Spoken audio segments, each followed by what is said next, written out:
जिन सियासी वर्करों को कुदरती आफत न रोक सकी, बारिश और तूफान उनको रोक नहीं सका, दफा 144 उनको रोक सकेगा?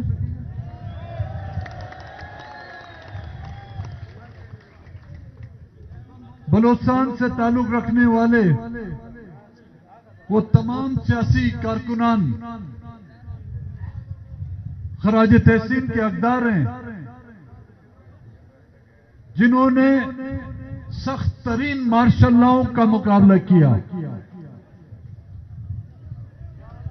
बलोचिस्तान के लोगों को सख्त तरीन आमिरों के मार्शल लॉ नहीं रोक सके। अपनी कौमी जद्दोजहद के लिए, अपनी मिट्टी के साथ मोहब्बत के लिए, अपने वतन की मोहब्बत के लिए उनको फौजी ऑपरेशन न रोक सका, उनको छावनियों के अकूबत खाने नहीं रोक सके, तो इस हुकूमत को का दफा 144 कैसे रोक सकेगा उनको? अयूब साहब ने कहा कि बलूचिस्तान हुकूमत, मैं इसको बलूचिस्तान हुकूमत नहीं समझता भाई, ना ही मरकज में बनी हुई हुकूमत को मैं पाकिस्तान की हुकूमत समझता हूं। ये एस्टेब्लिशमेंट की हुकूमत है।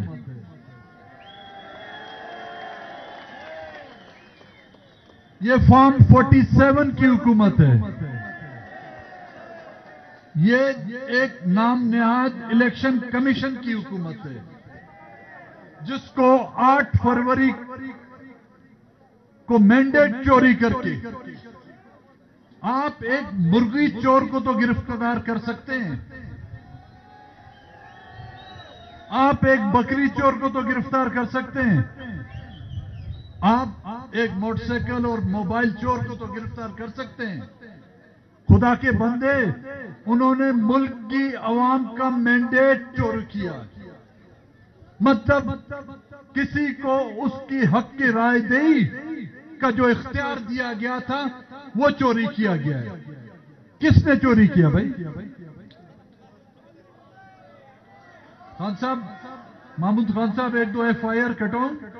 एक तो कट गई होगी मेरे ख्याल में, 1-2 और हो जाए।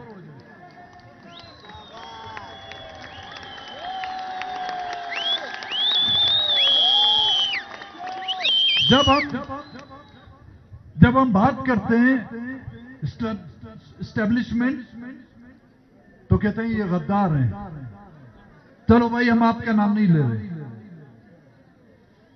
ये हिंदुस्तान, तुमको जो ये तनख्वाहें मिल रही हैं, तुमको जो ये मराते मिल रही हैं, तुम अवाम के टैक्स पर तुम लोग जो पलते हो, अवाम के टैक्स पर खा खा कर तुम जो है किलो के हिसाब से नहीं, टनों के हिसाब से तुम्हारा वजन बढ़ रहा है।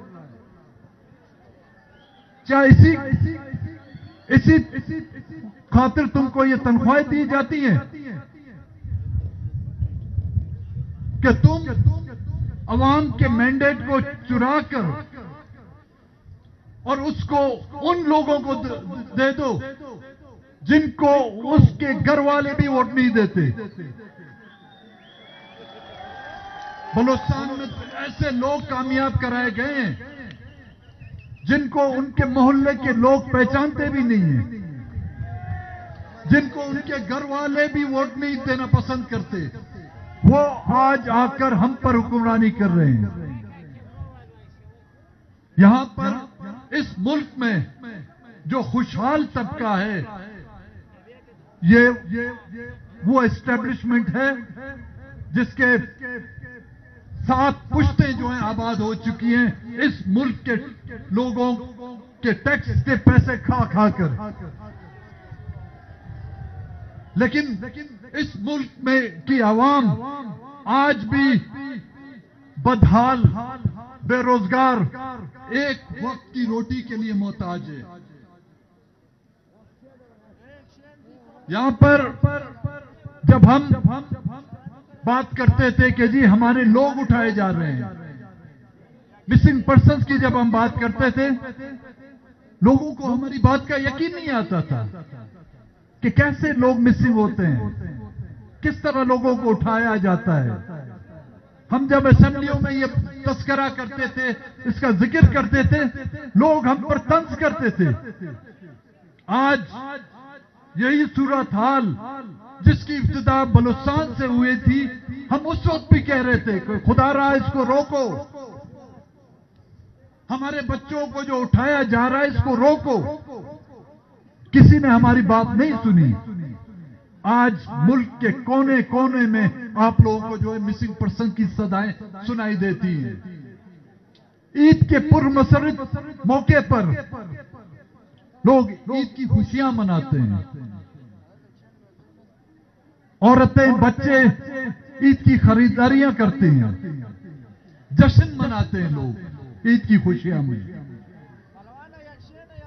रिश्तेदार एक दूसरे के घरों पे ईद की मुबारकबाद देने के लिए एक दूसरे के घरों पे जाते हैं।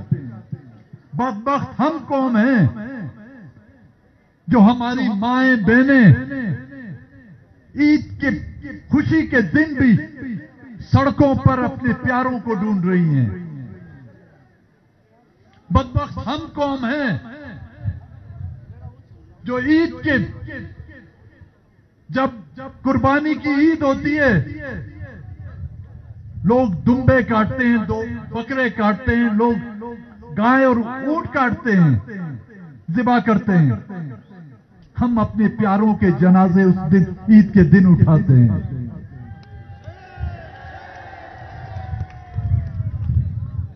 कुर्बानी के ईद के दिन हमारे घर के सामने हमारे नौजवानों की लाशें गिराई जाती हैं,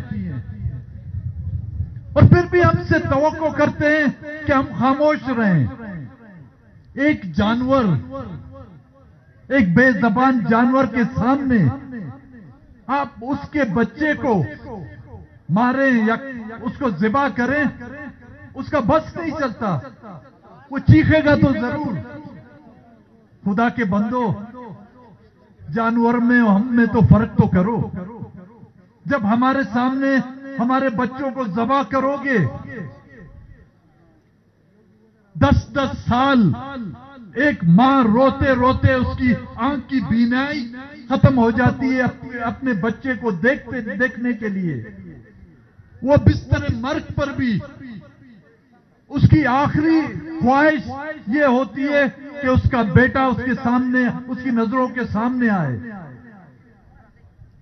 उसको कब्र में भी उतारा जाता है, उसके बेटे को यह हक नहीं दिया जाता कि वो अपनी मां या अपने बाप को जो है कब्रिस्तान तक जो है पहुंचाने में कंधा दे सके, उसकी जनाजा नमाज पढ़ा सके। किस इस्लामी कवानीन में हमारे, क्या आप लोगों के पास कपड़ों की कमी है? एक सफेद कपड़ा भी कफन के लिए हमारे बच्चों को आप मुहैया नहीं कर सकते। बगैर गौर कफन आपने इज्तिमाई कब्रों में हमारी बच्चों की लाशों को धकेला है उन कब्रों पर, और उन पर चूना डाला गया है